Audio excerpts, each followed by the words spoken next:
es Sinaí Sofi Lorencia y mis integrantes del equipo son Nelia González, Andrés Vargas, Ricardo Rosa, Adolfo Campos, Xochitl Roque, Dulce Ramírez.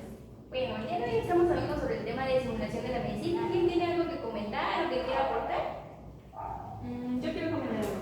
Bueno, para mí la simulación médica es un área de conocimientos para nosotros los estudiantes que aún estamos en formación, pero no solamente aplica para nosotros, sino que también para residentes, para rangos más mayores que nosotros, vaya. Ya que para el día de mañana, cuando nosotros nos enfrentemos con algún paciente, no cometamos errores. En sí, esta área implica más para equivocarnos, pero también saber hacer las cosas bien. No sé si también aplique esto para el internado. de hecho sí, yo he estado viendo y he estado comentando con algunos compañeros de ya algunos grados superiores que esto también, esta tecnología, o más bien estas aplicaciones se han utilizado desde hace mucho tiempo. No más que nosotros, como vivimos en una época, o pasamos una época como el COVID en la que fue una elevación completa para este tipo de simuladores, pues nosotros lo vemos como algo más nuevo, ¿no? No sé si me refiero. La cosa es que eso yo sé que lleva muchísimo tiempo, tal vez no esté completamente informado sobre el tema, pero sé que para muchos compañeros que tenemos de grados superiores le ha sido de ayuda. ¿Por qué? Porque con esto ya va más fogueado para el internado. En el internado, en el momento de que van a hacer su práctica, ya al menos van con una mayor experiencia y ya no se le hace tan difícil, pues ponerse enfrente de un paciente y hacer lo que tienen que decir, porque ya tienen una experiencia al menos, ya no van en cero. Igual, o sea, yo también soy un poco ignorante de este tema y no sé si alguno tiene otra opinión sobre eso. Pues es que yo sé que los simuladores fueron con lo de los melones, creo, la verdad desconozco el año, creo que fue el 5 después de Cristo, y yo no sabía que esos eran los primeros simuladores, o sea, yo me imaginaba como un maniquí o algo más diferente, la verdad, o sea, no unos melones. concuerdo mucho en el aspecto que dan a conocer mis compañeros, porque es, bueno, yo diría que para un médico de pregrado que ya está en el internado, pues es como que algo inaudito, ¿no? Llegar y atender un parto sin saber o sin tener la práctica. Por eso más los simuladores, pues, gracias a los médicos antepasados, realizaron estos serie de prácticas para poder nosotros obtener el conocimiento. Ahora, y antes de aplicarlo en un paciente, no sé si me doy a entender. Bueno, lo primero que yo quería decir es que los simuladores nos han ayudado bastante porque viene desde antes y se dan cuenta los médicos de antes hacían sin apoyo o algo así, sin nada, o sea, hacían y lastimaban al paciente o algo así, hasta se podía morir. O sin anestesia incluso. Por irnos al extremo. Y esos simuladores pues han avanzado con el tiempo y nos han ido ayudando. Y ahorita actualmente nosotros que estamos estudiando medicina pues nos van a ayudar bastante para pues la vena, no sé, intubar, nos va a ayudar para que en el internado no cometamos errores, poder lastimar a alguien que esté sano a lastimar. De hecho, Yo creo que, el ejemplo claro está cuando hicimos lo de la práctica con el químico Ricardo, de lo de función, que nos había comentado a los que no pudimos hacer la práctica anteriormente, que había una área ahí en la escuela donde tenían maniquís y podíamos practicar. Entonces, más que nada, de hecho nos había dicho que si nosotros no aprendemos y no tenemos buena técnica para la función, que jamás íbamos a tener como un conocimiento previo y claro para, por ejemplo, en el internado o X o Y situación, manejarla y tener bajo control esta situación. me gustaría ver un poco de información a ello.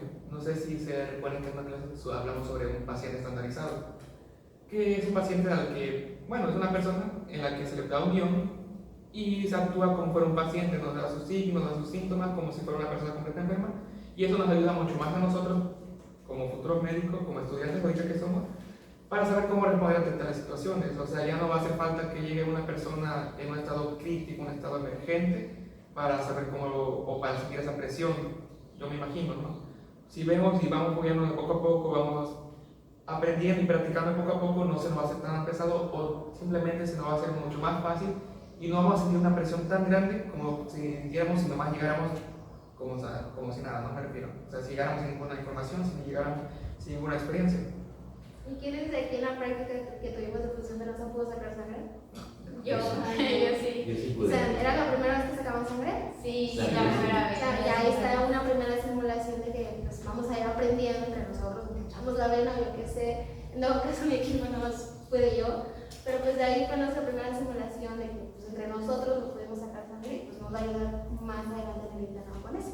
Sí, de hecho yo creo que pues es realmente muy necesario hacer este tipo de prácticas. Como yo les comentaba, o sea, para que el día de mañana nosotros no cometamos negligencias médicas, porque pues hay casos a veces en el que, más en las embarazadas, que a veces llegan casos y nosotros como médicos por no saber atender o no haber puesto atención en cierta práctica durante teoría, pues podemos cometer algo fatal en ese sentido. De hecho, he escuchado que para el parto, o sea, hay simuladores, o sea, Ah, sí. hay simuladores. O sea, sí, porque yo, o sea, lo del primer simulador fue una pelvis humana, ¿no?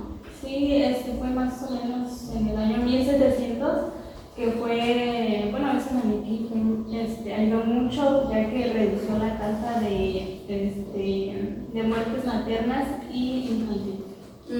También lo de la niña que se ahogó en la laguna, ¿o dónde? Lago de Francia. Ah, el lago de Francia, ajá, pero En el ella- río Sane. no, en el río Sena. Ah,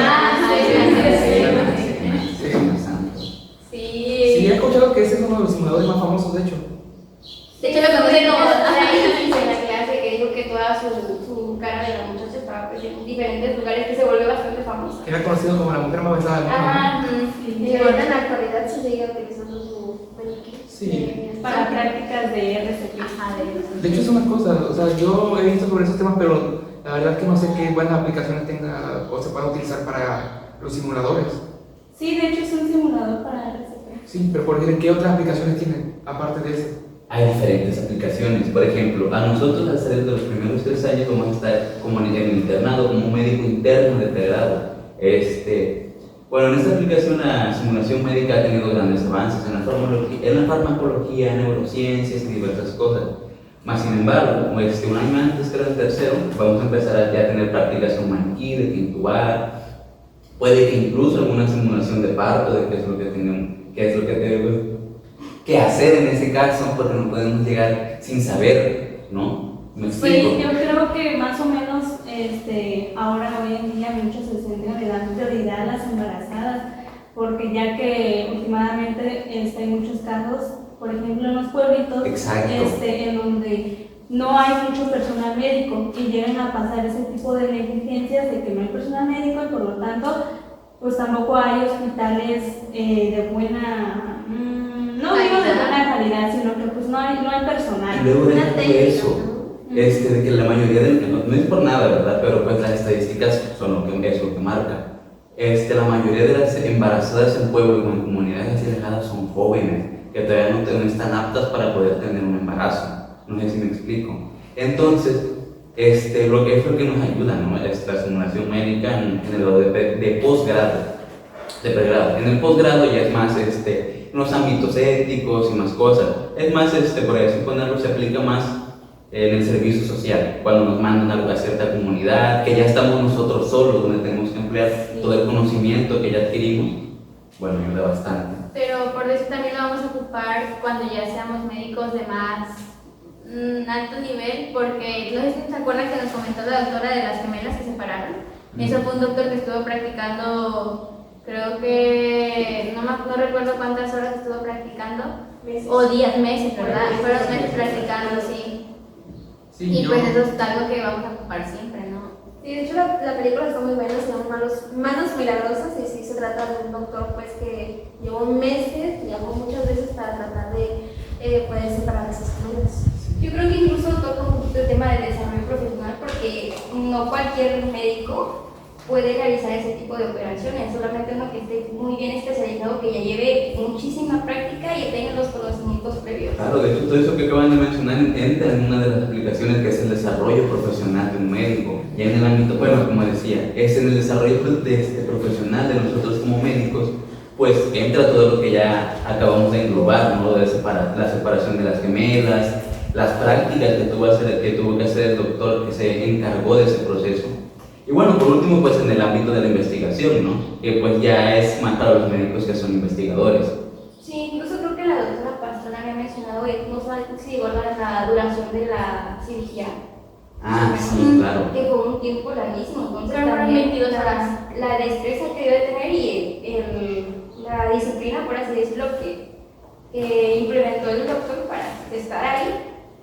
Pero por decir ahí, yo estoy un poco como, no en total desacuerdo de los simuladores, pero siento que sí hay como muchas desventajas en eso, porque pues un simulador nunca va a sustituir a un paciente, ¿no? O sea, por decir ahí, ya ven que hay brazos para practicar función venosa, pero pues se siente diferente practicar en un brazo de maniquí que practicar en una persona normal.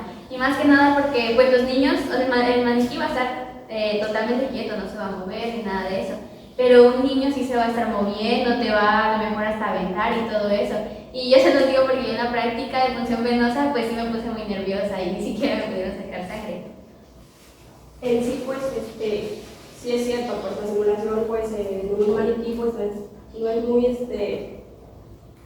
acertado a una persona real, pero, pues, en un maniquí, o sea, sí lo podemos equivocar, pero también, pues, hay personas que nos corrigen, o sea, nos dicen la técnica para poder mejorar y así, pues, nosotros vamos mejorando y también vamos perdiendo el miedo y ganando más seguridad para que en una persona real, pues, no cometamos muchos errores. Pues sí, tienes razón, pero también son caros. O sea, ya ven los que son parecidos al anatomía que tenemos en anatomía, pues la verdad no sé cuánto cueste, pero pues me imagino que es caro y no todas las instituciones tienen pues el dinero para comprar esos instrumentos o para poder actualizarlos, porque muchos de esos son con software y pues sí, son caros las actualizaciones. Entonces siento que a lo mejor los simuladores tal vez tendrían que ser un poco más accesibles, o que a lo mejor el gobierno de cierta manera los dé, ¿no? O sea, para que todos puedan practicar y no cometer muchos errores cuando lleguemos al servicio social o al internado. Y juntado a eso también hay que tomar en cuenta que nosotros no vamos a sentir la misma presión con un maniquí que con una persona. Hay que decirlo, ¿no? Nosotros vamos con un maniquí, sabemos que si nos equivocamos estropearlo un poco, pero dentro de lo que cabe no es una vida la que está en juego. Yo sé que la mayoría de nosotros, cuando nos toca hacer una práctica con un paciente de verdad como la función humana, ¿quién no toma nervioso de aquí? No, pues incluso en mi caso, y medio destapándome yo, a mi compañera Saraí yo le tuve que picar 5 veces el brazo para poder encontrar una vena buena. Y entonces el químico Ricardo me dijo de que es que esta mujer no tiene las venas muy marcadas, tienes que tener una técnica precisa para que tú puedas saber en cuál picar, cómo picarla.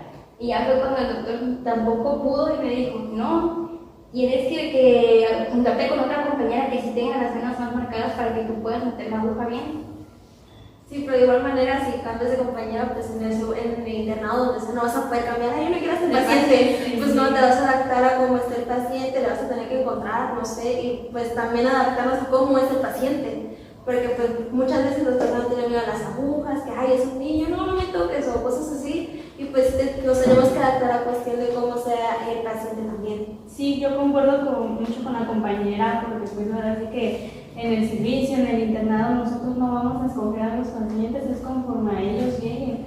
Y por ejemplo, pues vaya, en un adulto todavía hay personas que no se dejan hacer la extracción de sangre, pero por ejemplo en los niños, en los pediátricos, ahí pues ellos se mueven demasiado.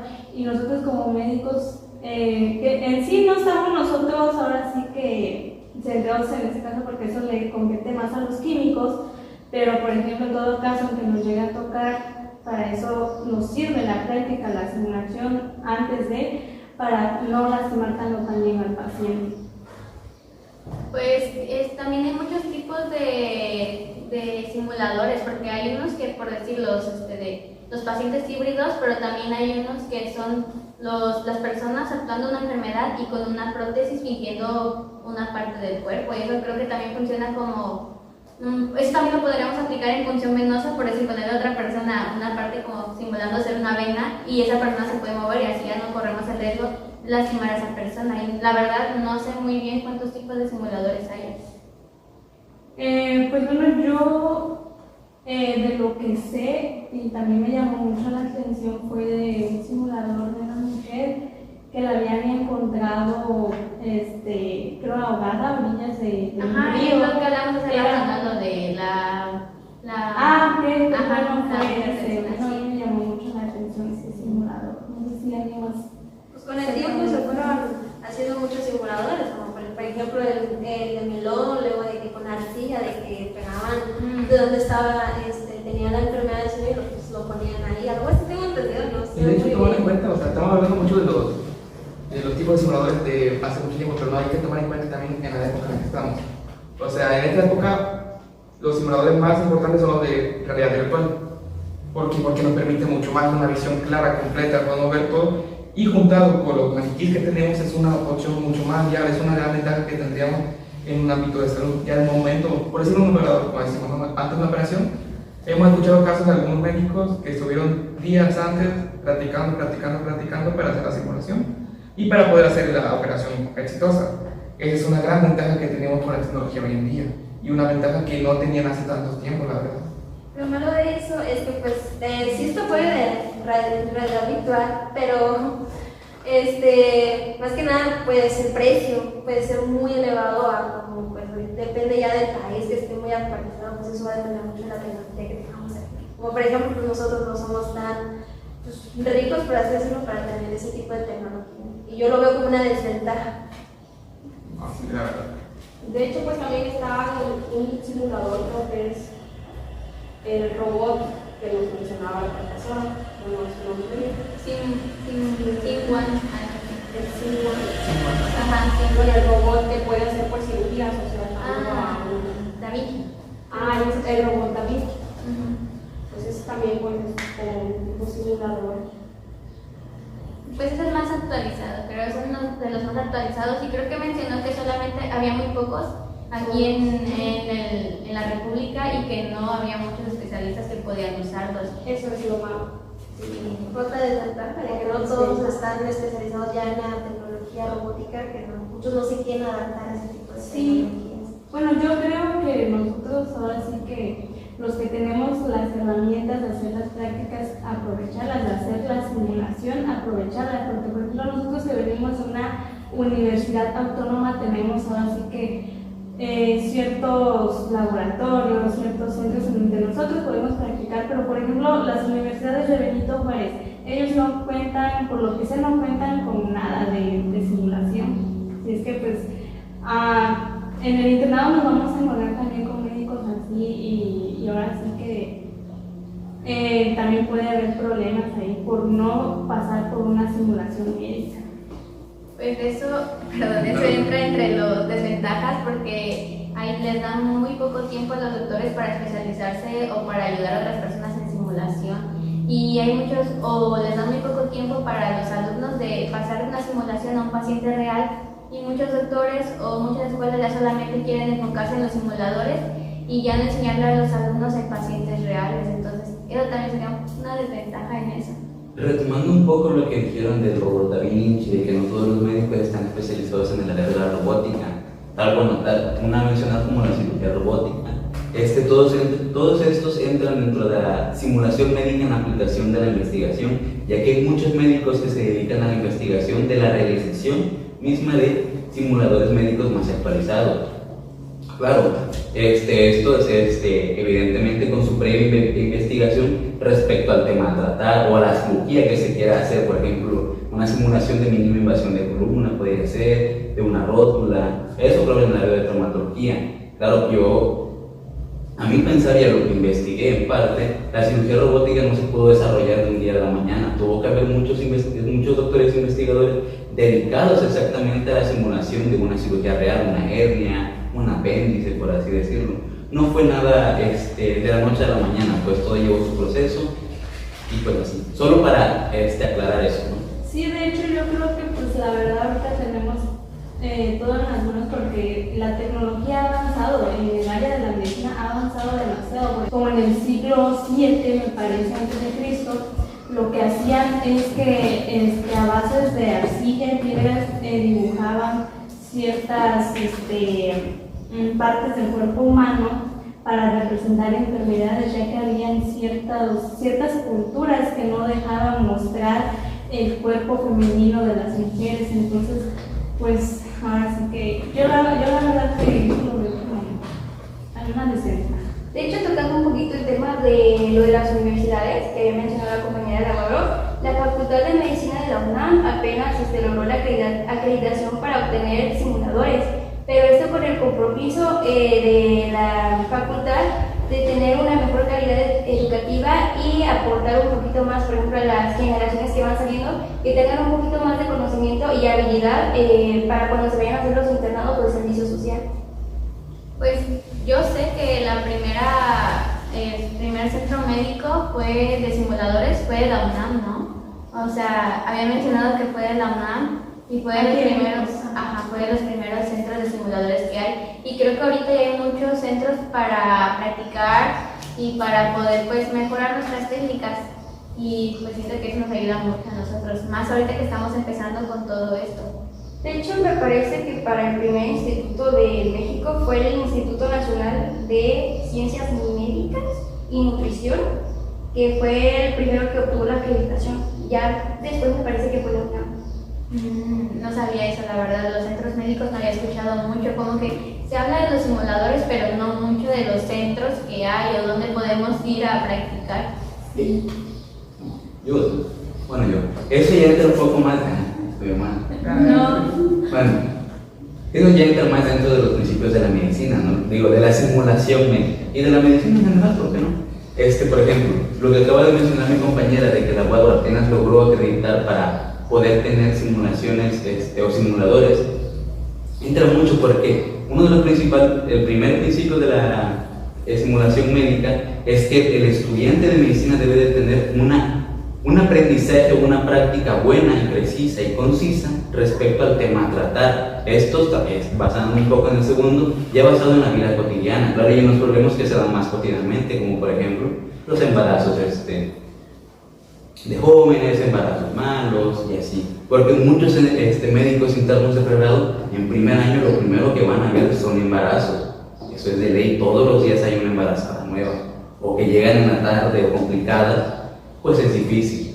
Y bueno, ya conforme se vaya. Sí, de hecho la doctora Pastrana apenas nos comentó, ¿no?, sobre lo de la placenta previa, que por ejemplo nosotros como estudiantes en cada práctica o en cada simulación debemos de tener, ahora sí que poner atención, porque cuando nosotros estamos en el internado o en el servicio social cometemos errores que no, por ejemplo eso de que jalar la placenta provoca una hemorragia, ¿sí? Y que es una de las cosas que tenemos que hacer ahí, sacar todo el producto con todo y un pelo.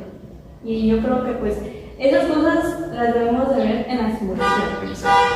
Sí, o sea, por lo mismo, en la simulación pues como que nos habilita emocionalmente para cuando tengamos un caso como esto. O sea, poder, ¿cómo puedo decirlo? Como poder actuar de manera concisa, y rápida, o sea, sin tener pues así como, podemos tener cuando nos quedamos en blanco, ¿no? Pues o sea, bueno, ya vamos a saber qué hacer, cómo actuar.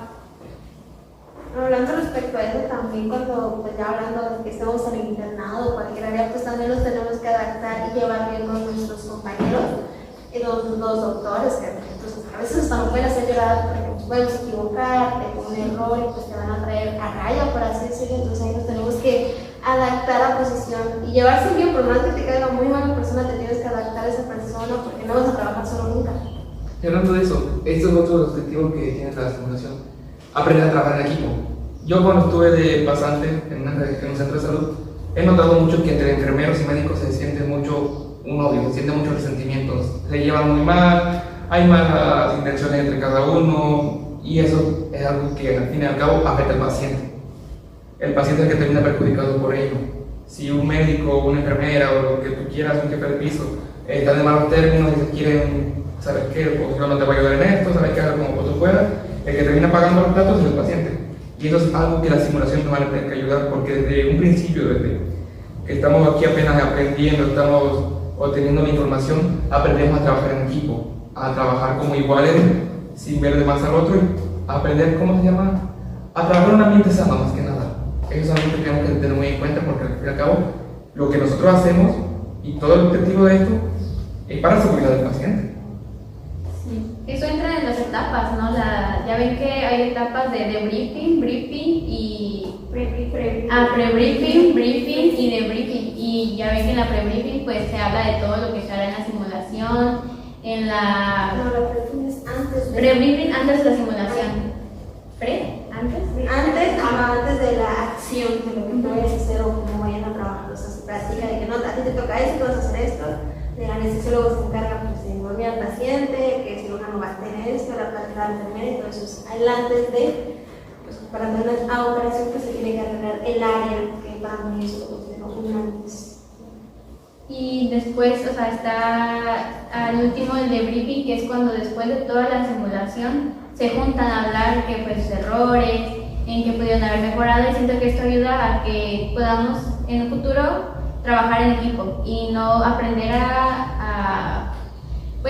vamos a cometer errores, ¿no? Pero aprender a aprender de ellos y para poder, porque un médico siempre trabaja en equipo, nunca va a trabajar solo, siempre necesita a otros especialistas. Y entonces siento que esto sí nos ayuda.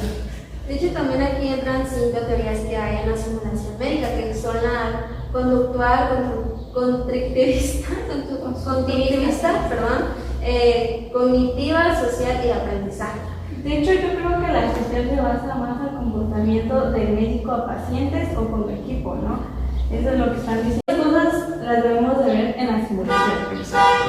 Sí, o sea, por lo mismo, en la simulación pues como que nos habilita emocionalmente para cuando tengamos un caso como esto. O sea, poder, ¿cómo puedo decirlo? Como poder actuar de manera concisa, ajá, y rápida, o sea, sin tener pues así como, podemos tener cuando nos quedamos en blanco, ¿no? Pues o sea, bueno, ya vamos a saber qué hacer, cómo actuar. Hablando respecto a eso también, cuando pues ya hablando de que estamos en el internado o cualquier área, pues también nos tenemos que adaptar y llevar bien con nuestros compañeros, los doctores, que pues, a veces hasta nos pueden hacer llorar porque nos podemos equivocar, de un error y pues te van a traer a raya, por así decirlo. Entonces ahí nos tenemos que adaptar a posición y llevarse bien, por más que te caiga muy mala persona, te tienes que adaptar a esa persona porque no vas a trabajar solo nunca. Y hablando de eso, este es otro objetivo que tiene la simulación: aprender a trabajar en equipo. Yo cuando estuve de pasante en un centro de salud, he notado mucho que entre enfermeros y médicos se siente mucho un odio, se siente mucho resentimientos, se llevan muy mal, hay malas intenciones entre cada uno, y eso es algo que al fin y al cabo afecta al paciente. El paciente es el que termina perjudicado por ello. Si un médico, una enfermera o lo que tú quieras, un jefe de piso, están en malos términos y quieren, ¿sabes qué? Pues yo no te voy a ayudar en esto, ¿sabes qué? Haga como tú puedas. El que termina pagando los platos es el paciente. Y eso es algo que la simulación nos va a tener que ayudar, porque desde un principio, desde que estamos aquí apenas aprendiendo, estamos obteniendo la información, aprendemos a trabajar en equipo, a trabajar como iguales, sin ver de más al otro, y a aprender, ¿cómo se llama? A trabajar en un ambiente sano, más que nada. Eso es algo que tenemos que tener muy en cuenta, porque al fin y al cabo, lo que nosotros hacemos y todo el objetivo de esto es para la seguridad del paciente. Eso entra en las etapas, ¿no? Ya ven que hay etapas de debriefing, briefing y pre-briefing, briefing y debriefing. Y ya ven que en la pre-briefing pues se habla de todo lo que se hará en la simulación, en la... No, la pre-briefing es antes de... Pre-briefing antes de la simulación. Antes de la acción, de lo que tú vayas a hacer o cómo vayan a trabajar. O sea, se practica de que no, a ti te toca esto, tú vas a hacer esto. El anestesiólogo se encarga pues, de dormir al paciente, que el cirujano va a tener esto, la plática de la enfermera y todo eso es antes de, pues, para tener una operación que se tiene que arreglar el área que para mí es un antes. Y después, o sea, está al último el debriefing, que es cuando después de toda la simulación se juntan a hablar que pues errores, en que pudieron haber mejorado, y siento que esto ayuda a que podamos en un futuro trabajar en equipo y no aprender vamos a cometer errores, ¿no? Pero aprender a aprender de ellos y para poder, porque un médico siempre trabaja en equipo, nunca va a trabajar solo, siempre necesita a otros especialistas, y entonces siento que esto sí nos ayuda. De hecho, también aquí entran 5 teorías que hay en la simulación médica, que son la conductual, cognitivista, cognitiva, social y aprendizaje. De hecho, yo creo que la social se basa más al comportamiento del médico a pacientes o con el equipo, ¿no? Eso es lo que están diciendo ahorita, que pues llevarnos bien tanto con enfermeros, especialistas, porque al final de cuentas siempre vamos a trabajar en equipo. Como ya mencionaba mi compañero, o sea, al final salimos perjudicando al paciente, porque en sí nosotros estamos jugando con la vida de alguien más. Así es que tenemos que tomar todo con cierta responsabilidad.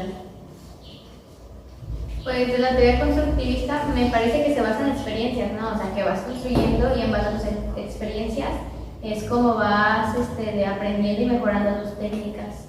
Yo quiero mencionar un poquito sobre la teoría cognitiva, de que esto se basa más en los procesos mediante, por ejemplo, los cuales nosotros como practicantes no practicantes, pero sí vamos a realizar prácticas, nosotros como estudiantes de medicina vamos a tener prácticas en las cuales, por ejemplo, vamos a empezar a adquirir conocimientos y nos vamos a preocupar de los procesos como, por ejemplo, en la memorización para ver, cuando te dice, por ejemplo, el doctor Edmundo, mencióname esta parte del sistema respiratorio, o mencióname el órgano que realice cierta función. Entonces vamos a ocupar un poquito más de la memoria y, por ejemplo, en cuanto al razonamiento de que, por ejemplo, yo me acuerdo que tal aparato se relaciona con este y ya vamos como que teniendo una idea más o menos de las relaciones que tienen cada parte del organismo para poder darnos una cierta idea y ya que como que no nos agarren desprevenidos del tema. Yo sí, eso que acabas de mencionar entra justo dentro del tercer principio de la simulación médica. Disculpen.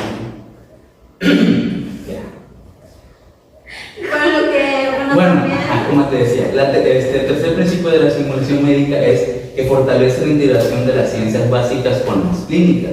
Lo que tú acabas, por ejemplo, las ciencias básicas, ¿qué se entiende por ciencia básica? Por ejemplo, biología molecular, o las ciencias básicas que estamos viendo acá, que son anatomía y su derivada rama, histología, embriología, farmacología, bioquímica incluso, aplicadas a las clínicas. Claro, no vamos a poder practicar sin antes saber las bases. Eso es lo que vamos a aprender los 4 años de universidad para en el posgrado, que es el internado, ya poder aplicar las bases en la acción. No sé si me doy a entender. Bueno, nada más para aclarar eso. También quisiera mencionar de la teoría conductual, que eso se va a tratar más de nosotros, porque en el internado pues vamos a estar con doctores, enfermeras, y ellos van a tener muchísima más experiencia que nosotros, y de ahí vamos a ir aprendiendo de cómo ellos se comportan, en qué ayudaron, qué hicieron. Si nosotros no sabemos, pues vamos a ir aprendiendo de ello. Y también pues aquí también para tener nosotros ir generando experiencia a base de ellos, porque ellos vamos a aprender casi toda la vida, porque siempre la medicina se está actualizando muchísimo y siempre todos los días se estudia porque nunca sabes qué va a suceder. Yo creo que en cuanto a la teoría conductual se refiere más como que un poquito de tratar sobre el paciente, por ejemplo, de ver sus signos, sus síntomas. En base a esto nosotros vamos a ir viendo, pues tiene tanto de fiebre o tanto de presión arterial, y en esas cuestiones podemos desarrollar una historia clínica y dar un diagnóstico, y ya con ese diagnóstico nosotros podemos ver, tal medicamento hace una reacción, entonces el paciente no puede como que consumirlo y lo vamos a tener que sustituir por otra fórmula. Bueno, chicos, cambiando un poco de tema, pues yo leí sobre que se clasifican en 3 tipos de simuladores, ¿no? Pueden ser pues según su fidelidad, los tipos de metodología, o según su naturaleza. Bueno, según su naturaleza pueden ser pues los pacientes estandarizados. Los pacientes estandarizados son los que actúan, ¿no? O sea, por decir, hay un examen que no recuerdo bien su nombre, pero que nos van a pasar ciertos pacientes y nosotros tenemos que diagnosticarlos. Exacto. Y ya lo había mencionado anteriormente mi compañero Ricardo. Entonces, poniendo un ejemplo pues, más sencillo, ¿no? Como por decir yo, ¿no? Yo me dan un guión y ya Ricardo me tiene que diagnosticar la enfermedad que pues me dieron a mí en base a los síntomas que le voy a presentar al doctor, que en este caso sería Ricardo. Es solo como un ejemplo, ¿no? Para que se entienda mejor. Bueno, están los simuladores humanos, o sea, bueno, creo que eso, ¿no eran esos los simuladores humanos? No, un simulador humano yo creo que lleva más de la mano del paciente, ¿no? Bien dicen que el paciente es el verdadero libro del doctor, es donde se aprende más, es con el paciente en general. A lo mejor ahora los biológicos, que son cuando los animales, no sé si recuerdan que nos comentaron que antes traían perritos a la escuela y que les hacían de traqueotomías y esas cosas, a lo mejor ahora es los biológicos, ¿no? Puede ser más rata. Ajá, a lo mejor es ese. Y ahorita actualmente pues están prohibidos. Aunque también ven que, por ejemplo, bien dicen que muertos tenían los vivos en el área de la anatomía. Hacemos ciertos simuladores ahí en muchas cosas. En el anfiteatro, ¿no? Pero pues. Como les había visto, poco material está rompiendo. Sí. A gatas tenemos para ver, da igual. Eso no viene a tema. Entonces, en la simulación de la metodología, pues están formados por tres, ¿no? Pues el de baja fidelidad, el de mediana fidelidad y el de alta fidelidad, ¿verdad? El de alta fidelidad me parece que son más como los de realidad virtual, ¿no? Sí. Ya son los más actualizados, la verdad. Y los de mediana fidelidad son... Pueden decirse como los que tenemos en la escuela, ¿no?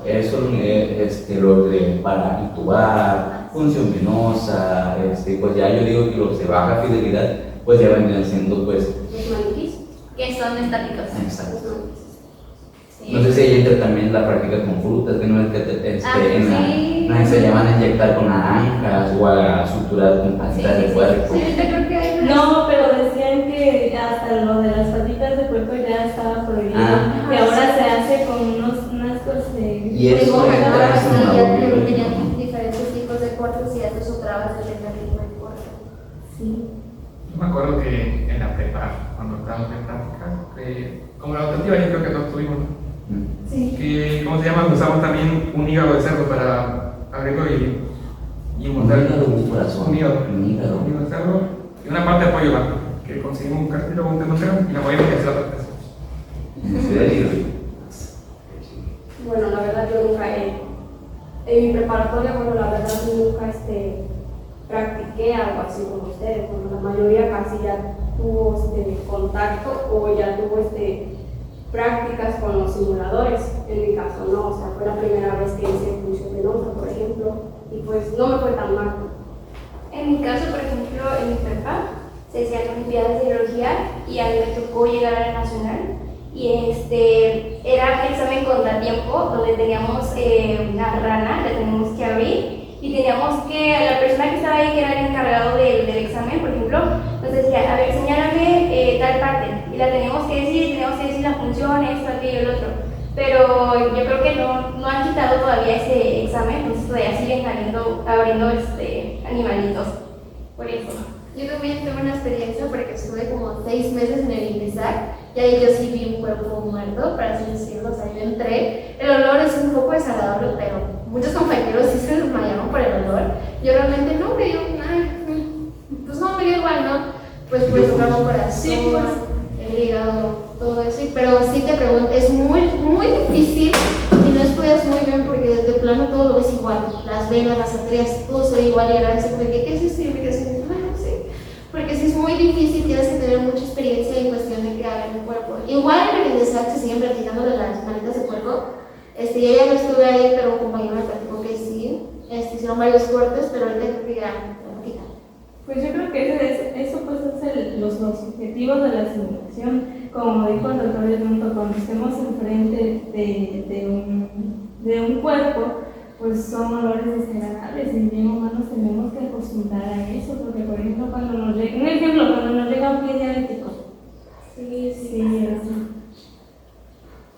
Pues yo opino que, por decir, sé que los simuladores se deben acercar más a la realidad, pero por decirlo de la realidad virtual nos muestran las venas de colores y en realidad pues, las venas no están azules y las arterias no están rojas, entonces creo que ahí tal vez sería una desventaja hacia nosotros. No, pero eso nada más también para irnos enseñando, ¿no? Me refiero para aprender a distinguirlo un poco, porque si nos enseñan todo igual de por sí, así es muy complicado ya, Sí. con los colores puestos.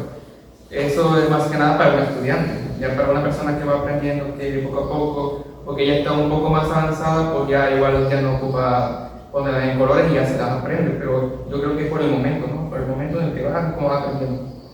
Claro que es mi punto de vista, ¿no?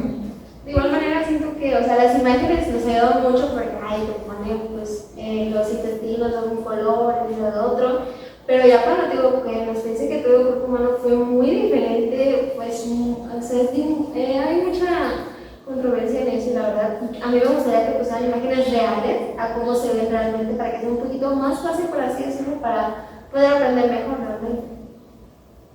Sí, pero por decirlo ahorita que estamos aprendiendo en una imagen real, ¿cuántos crees nuestros compañeros que van a poder identificarlo? Casi nadie, sin decir que nadie. Así que yo creo que, claro que vamos a llegar a un punto que va a ser así, pero mientras tanto, o al menos lo que vamos familiarizándonos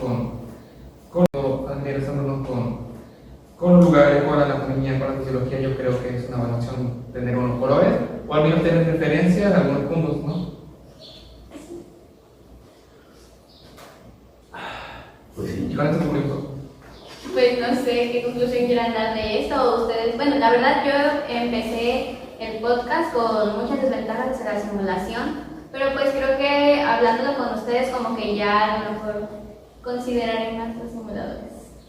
Pues ya como que en general un poquito de concreto del tema, yo creo que pues los simuladores son herramientas de estudio y nos van a permitir adquirir conocimientos, habilidades, destrezas en todo el transcurso, por ejemplo, de nosotros 4 años de carrera, de toda la carrera.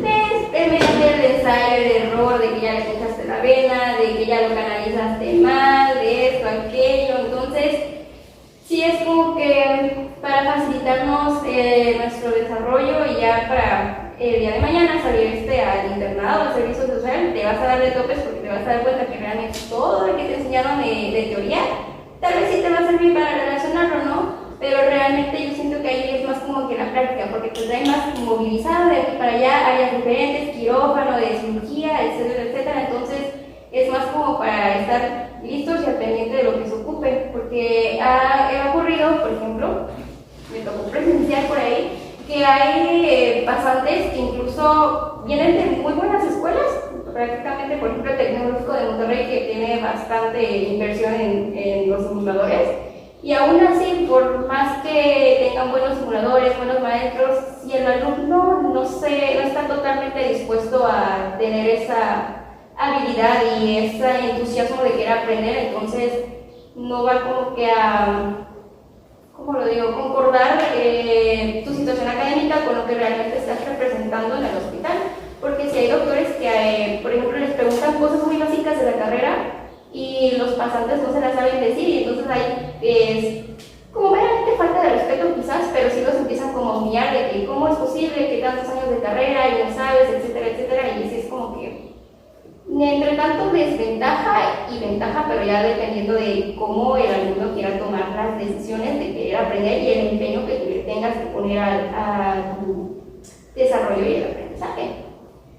No, sí, claro, yo lo entiendo también. Igual también las simulaciones no siempre va a ser para pro, va a tener sus pros y sus contras como cualquier otra cosa, también va a depender completamente de cómo nosotros lo utilicemos para eso, ¿no? Y cómo lo utilizamos en el ámbito académico y en el ámbito profesional. Eso va a depender meramente de nosotros.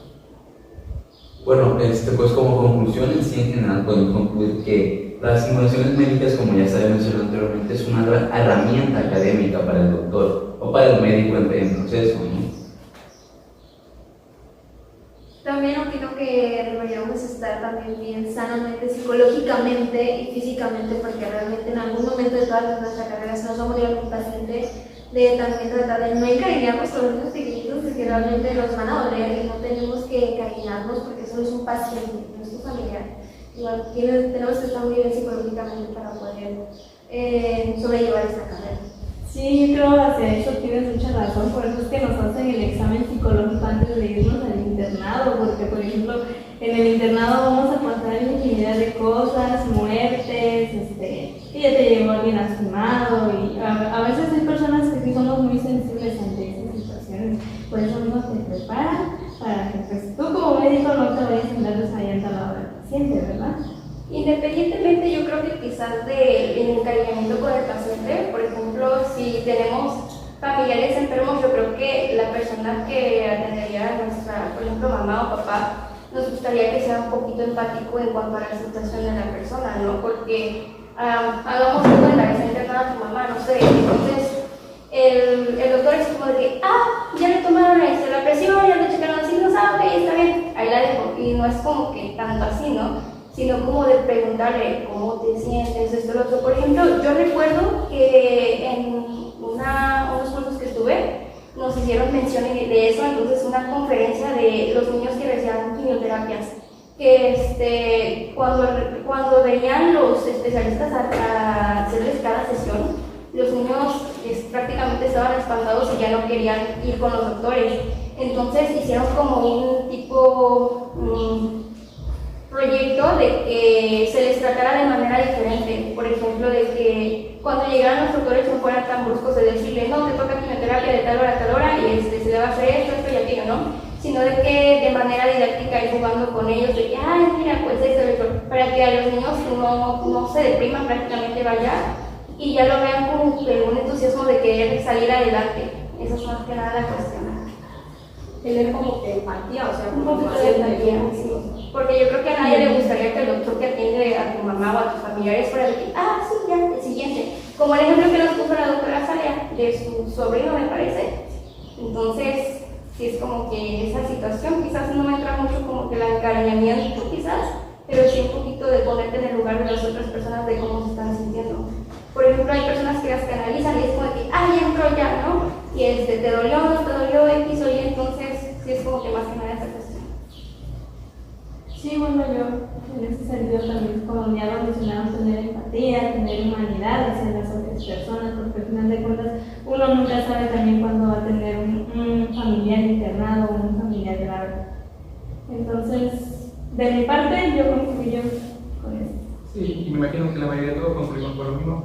Y tenemos casi la misma idea de lo que significa la simulación ahorita en esta época, ¿no? Sí. Igual, les agradecemos mucho la verdad por su atención, por darnos este tiempo y prestarnos atención durante este tiempo que pusimos. A lo mejor no dimos una información detallada al 100%, pero intentamos abordar de forma más importante para hacer concreto. Así que muchas gracias por su atención y adiós.